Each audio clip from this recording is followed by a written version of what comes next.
वीरवर अर्जुन उत्तराखंड के पर्वतों को पार करते हुए एक अपूर्व सुंदर वन में जा पहुँचे।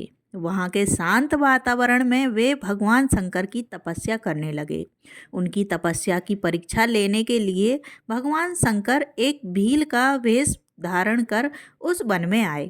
वहाँ पर आने पर भील रूपी शिव ने देखा कि एक दैत्य सूकर का रूप धारण कर तपस्यारत अर्जुन की घात में है। शिव ने उस दैत्य पर अपना बाण छोड़ दिया। जिस समय शंकर भगवान ने दैत्य को देखकर बाण छोड़ा, उसी समय अर्जुन की तपस्या टूटी और दैत्य पर उनकी दृष्टि पड़ी। उन्होंने भी अपना गांडीव धनुष उठाकर उस पर बाण छोड़ दिया। सूकर को दोनों बाण एक साथ लगे और उसके प्राण निकल गए। सूकर के मर जाने पर भील रूपी शिव और अर्जुन दोनों ही सूकर को अपने बाण से मरा होने का दावा करने लगे। दोनों के मध्य विवाद बढ़ता गया और विवाद ने युद्ध का रूप धारण कर लिया।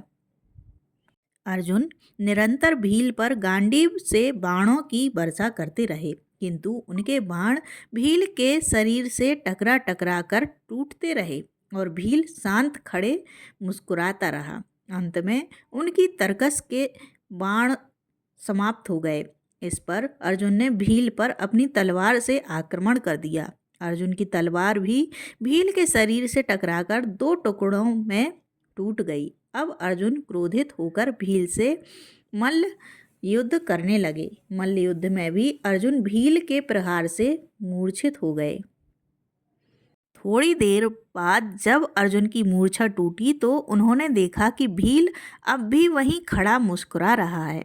भील की शक्ति देखकर अर्जुन को अत्यंत आश्चर्य हुआ और उन्होंने भील को मारने की शक्ति प्राप्त करने के लिए शिव मूर्ति पर पुष्पमाला डाली, किंतु अर्जुन ने देखा कि वह माला शिव मूर्ति पर पड़ने के स्थान पर भील के कंठ में चली गई। इससे अर्जुन समझ गए कि भगवान शंकर ही भील का रूप धारण करके वहां उपस्थित हुए हैं। अर्जुन शंकर जी के चरणों में गिर पड़े। भगवान शंकर ने अपना असली रूप धारण कर लिया और अर्जुन से कहा, हे अर्जुन, मैं तुम्हारी तपस्या और पराक्रम से अति प्रसन्न हूँ और तुम्हें पशुपतास्त्र प्रदान करता हूँ। भगवान शंकर अर्जुन को पशुपत्यास्त्र प्रदान कर अंतर ध्यान हो गए। उसके पश्चात वहाँ पर वरुण, यम, कुबेर, गंधर्व और इंद्र अपने अपने वाहनों पर सवार होकर आ गए। अर्जुन ने सभी देवताओं की विधिवत पूजा की। यह देखकर यमराज ने कहा, अर्जुन, तुम नर के अवतार हो तथा श्री कृष्ण नारायण के अवतार हैं। तुम दोनों मिलकर अब पृथ्वी का भार हल्का करो। इस प्रकार सभी देवताओं ने अर्जुन को आशीर्वाद और विभिन्न प्रकार के दिव्य एवं अलौकिक अस्त्र शस्त्र प्रदान कर अपने अपने लोकों को चले गए। अर्जुन के पास से अपने लोक को वापस जाते समय इंद्र ने कहा, हे अर्जुन, अभी तुम्हें देवताओं के अनेक कार्य संपन्न करने हैं, अतः तुमको लेने के लिए मेरा सारथी आएगा। इसलिए अर्जुन उसी वन में रहकर प्रतीक्षा करने लगे। कुछ काल पश्चात उन्हें लेने के लिए इंद्र के सारथी मातली वहां पहुँचे और अर्जुन को विमान में बिठाकर देवराज की नगरी अमरावती ले गए।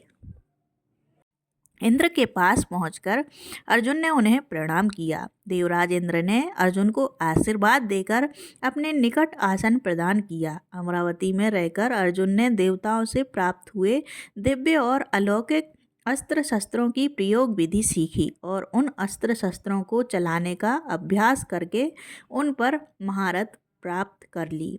एक दिन इंद्र अर्जुन से बोले, वत्स, तुम चित्रसेन नामक गंधर्व से संगीत और नृत्य की कला सीख लो। चित्रसेन ने इंद्र का आदेश पाकर अर्जुन को संगीत और नृत्य की कला में निपुण कर दिया। एक दिन जब चित्रसेन अर्जुन को संगीत और नृत्य की शिक्षा दे रहे थे वहाँ पर इंद्र की अप्सरा उर्वशी आईं और अर्जुन पर मोहित हो गईं। अवसर पाकर उर्वशी ने अर्जुन से कहा, हे अर्जुन, आपको देखकर मेरी काम वासना जागृत हो गई है, अतः आप कृपया मेरे साथ विहार करके मेरी काम वासना को शांत करें। उर्वशी के वचन सुनकर अर्जुन बोले, हे देवी, हमारे पूर्वजों ने आपसे विवाह करके हमारे वंश का गौरव बढ़ाया था, अतः पुरुवंश की जननी होने के नाते आप हमारी माता के तुल्य हैं। देवी, मैं आपको प्रणाम करता हूँ। अर्जुन की बातों से उर्वशी के मन में बड़ा क्षोभ उत्पन्न हुआ और उसने अर्जुन से कहा, तुमने नपुंसकों जैसे वचन कहे हैं, अतः मैं तुम्हें शाप देती हूँ कि तुम 1 वर्ष तक पुंसत्वहीन रहोगे। इतना कहकर उर्वशी वहाँ से चली गई। जब इंद्र को इस घटना के विषय में ज्ञात हुआ तो वे अर्जुन से बोले, वत्स, तुमने जो व्यवहार किया है वह तुम्हारे योग्य ही था। उर्वशी का यह शाप भी भगवान की इच्छा थी। यह शाप तुम्हारे अज्ञातवास के समय काम आएगा। अपने 1 वर्ष के अज्ञातवास के समय ही तुम पुंसत्वहीन रहोगे और अज्ञातवास पूर्ण होने पर तुम्हें पुनः पुंसत्व की प्राप्ति हो जाएगी। दूसरी ओर शेष पांडवगण उत्तराखंड के अनेक मनमोहक दृश्यों को देखते हुए ऋषि आर्टिसेड के आश्रम में आ पहुँचे। उनका यथोचित स्वागत सत्कार करने के पश्चात महर्षि आर्टिसेड बोले, हे धर्मराज युधिष्ठिर, आप लोगों को अब गंधमादन पर्वत से और आगे नहीं जाना चाहिए, क्योंकि इसके आगे केवल सिद्ध तथा देवर्षिगण ही जा सकते हैं। अतः आप लोग अब यहीं रहकर अर्जुन के आने की प्रतीक्षा करें। इस प्रकार पांडवों की मंडली महर्षि आर्टिसेड के आश्रम में ही रहकर अर्जुन के आगमन की प्रतीक्षा करने लगे। उस प्रतीक्षा काल में भीम ने वहां निवास करने वाले समस्त दुष्टों और राक्षसों का अंत कर दिया।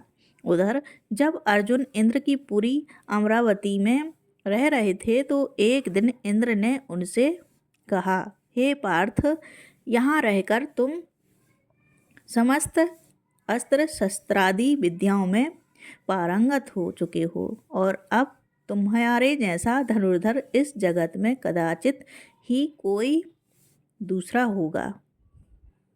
अब तुम मेरे शत्रु निवात कवच नामक दैत्य से युद्ध करके उसका वध करो। निवात कवच दैत्य का वध करके वापस आने के बाद इंद्र ने अर्जुन के पराक्रम की भूरी भूरी प्रशंसा करते हुए कहा, हे पार्थ, अब यहाँ पर आपका कार्य समाप्त हुआ। आपके भाई गंधमादन पर्वत पर आपकी प्रतीक्षा कर रहे हैं। चलिए मैं आपको अब उनके पास पहुँचा दूँ।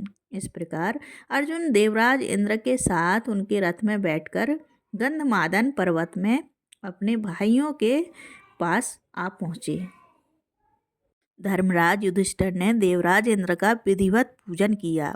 अर्जुन भी ऋषिगणों, ब्राह्मणों, युधिष्ठिर तथा भीम के चरण स्पर्श करने के पश्चात नकुल, सहदेव तथा मंडली के अन्य सदस्यों से गले मिले। इसके पश्चात देवराज इंद्र उस मंडली की गंधमादन पर्वत पर स्थित कुबेर के महल में रहने की व्यवस्था कर वापस अपने लोक चले गए। तो दोस्तों, आपको यह वीडियो कैसी लगी कृपया कमेंट करके ज़रूर बताएं। वीडियो पसंद आया हो तो लाइक करें, चैनल को सब्सक्राइब करना ना भूलें। धन्यवाद। जय श्री कृष्ण।